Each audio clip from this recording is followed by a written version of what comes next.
अस्सलाम वालेकुम dear students. आज हम आयत नंबर 6 करेंगे फर्स्ट ईयर के बच्चों के लिए। ये आज हम आयात कर रहे हैं, तो इसका तर्जुमा और तशरीह देखते हैं कि बिस्मिल्लाहिर्रहमानिर्रहीम। लन तनालुल बिर्रा हत्ता तुनफिकू मिम्मा तुहिब्बून। लन लन का मतलब है कि तुम नहीं, तनालू पहुंच सकते, बिर्रा नेकी को, हत्ता यहाँ तक, तुनफिकू खर्च करो, मिम्मा तुहिब्बून तुहिब्बून जो तुम महबूब रखते हो। तुहिब्बून का मतलब महबूब रखना। सूरत आल इमरान की आयत नंबर 92 है। ये देखें कि तुम कामिल नेकी को, लन तनालू का मतलब नहीं पहुंच सकते, बिर्रा नेकी को, तुम कामिल नेकी को नहीं पहुंच सकते जब तक कि तुम इसमें से खर्च ना करो जो तुम महबूब रखते हो। तुनफिकू का मतलब है खर्च करना। तुहिब्बून जिसको तुम महबूब रखते हो, यानी कि ये एक ज़रूरी शर्त है मोमिन के लिए कि वो उस वक्त तक कामिल मोमिन नहीं हो सकता जब तक कि वो उसमें से खर्च ना करे। यानी वो जो अपने लिए पसंद करता है वो अपने दूसरे भाई के लिए भी वही पसंद करे।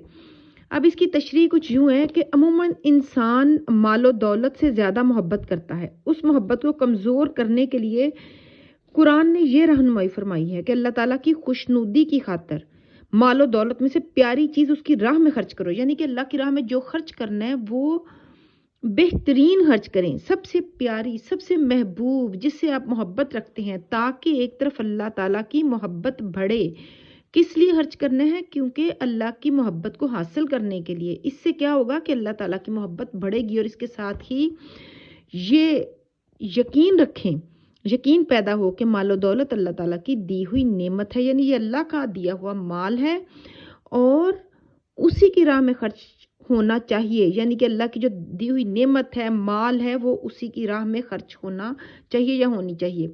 अच्छा, जाहिलियत में लोग आमतौर पर अपनी ज़ाती शोहरत और बढ़ाई के लिए माल खर्च करते थे।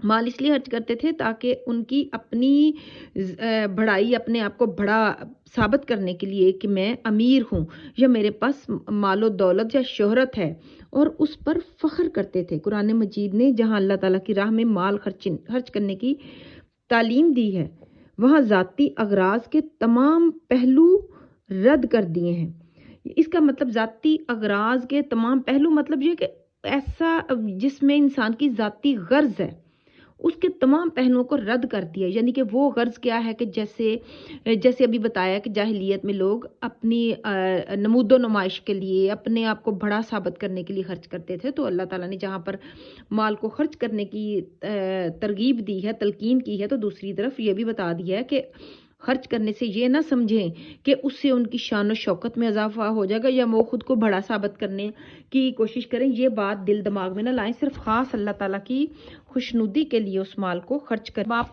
लफ्ज़ों के हिसाब से जब आप याद रखेंगे तो आयत का ज़ाहिर है कुरान पाक का तर्जमा, उसमें आप कोई चेंज नहीं ला सकते, तो ज़रूरी है कि आप कुरान पाक के तर्जमे को एज इट इज़ लिखें, तो फिर आपके पूरे मार्क्स आएंगे। वमा अताकुमुर रसूलु फखुजूहु वमा नहाकुम अन्हु फंतहु।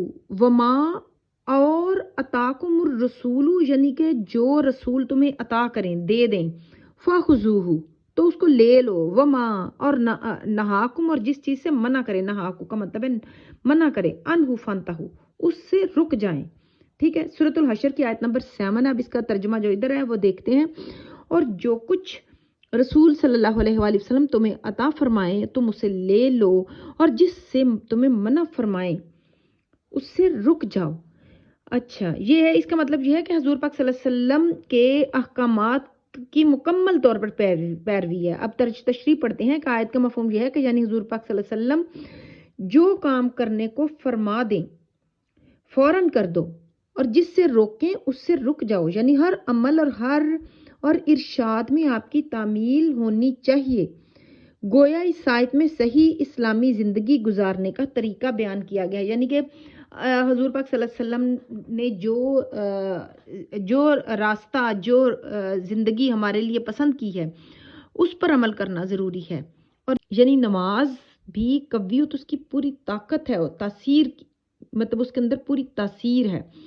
इसका दूसरा मफहूम ये भी है कि नमाज के अंदर चंद ऐसी खूबियाँ ہیں جن کی موجودگی میں آدمی کے لیے جو واقعی نماز خلوص سے پڑھتا ہو ممکن نہیں کہ بے حیائی اور برائی کی طرف جھکے۔ ظاہر ہے جب وہ دن میں 5 ٹائم اللہ کے حضور جھکتا ہے تو اس کو یقین ہو جاتا ہے کہ یہ اللہ کی ہی طاقت ہے اور ہر انسان ہر مسلمان کو اس کے سامنے جواب دہ ہونا ہے۔